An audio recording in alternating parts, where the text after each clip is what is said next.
There's motorsport and squash with Sport AM in an hour from now. But first, time for some soccer.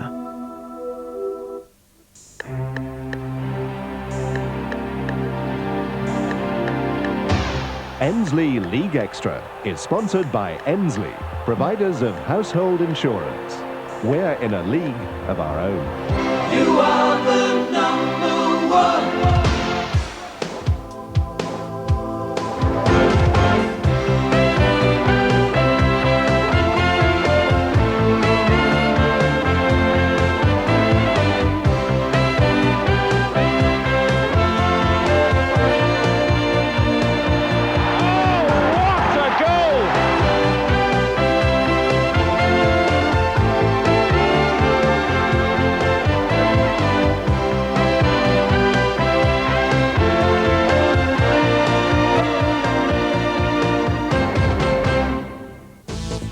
Week 27, and it's been a good one for Wolves.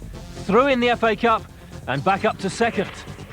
In the Coca-Cola Cup, Swindon Town's Thorn burst the Bolton Wanderers' bubble. How Leyton Orient sacked their longest-serving player halfway through a match. I was expecting to be subbed, but I think I'll go down as the first footballer to be sacked at half-time. And St Michael of Southampton. For Letitia today, read Mike Shannon 15 years ago. But first, Derby County. Has it all gone wrong, or can it all still come right again? For much of this season, Derby have just been making up the numbers. Yet the same applied last year when they came with a sprint finish to make it all the way to the playoff final at Wembley, where for one cruel moment, Derby looked certain to reach the Premiership. The Cowards wins it back for Derby. And there's a slip, and there's a chance here, and Harks could have made glory for himself. You know, we were very close and we were a better side on the day, and that's what makes it even worse, you know, to know that we were a better team than Leicester, and we created a lot of chances and we walked away the losers. It was a very important chance for Derby County Football Club. But that's what football's about. It's about taking the chances when they come along. Leicester City did 4 minutes later, but while they cavorted around Wembley, from the moment the final whistle went, Derby were never going to be the same. For 3 lavish seasons, they'd budgeted for promotion. Now, their time was up. Progress may be gradual rather than instant, and in Derby's case, the gradual process didn't happen, the instant promotion didn't happen, and therefore that in itself created problems, financial problems that the football club couldn't stand up to. Problems that weren't only financial. While Chairman Lionel Pickering made it clear books would have to be balanced, McFarlane didn't receive the anticipated offers until the autumn.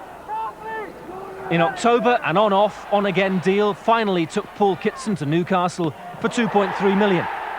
Cowans and Cool were sold, and just before last month's FA Cup tie at Everton, Gary Charles and the popular Tommy Johnson went to Aston Villa for £2.9 million. It's left McFarlane to prize results from an increasingly youthful, ever-changing team. I mean, there's a great deal at Derby County right now where it's a club that should be in the top and should be this and should be that. And, you know, if we're really going to move forward, we've got to progress as a whole club, you know, not just, you know, with the players and that. You seem hungry. Do you think the people behind you, the chairman, the board, are still as hungry for success? Very much so. I think, you know, what is probably more important is that the players, with the changeover, have responded tremendously. And I think they, more than anybody else at the football club, are the people who can give us a lift and give us a kickstart. On Saturday, just 4 of the playoff final side were in McFarlane's team at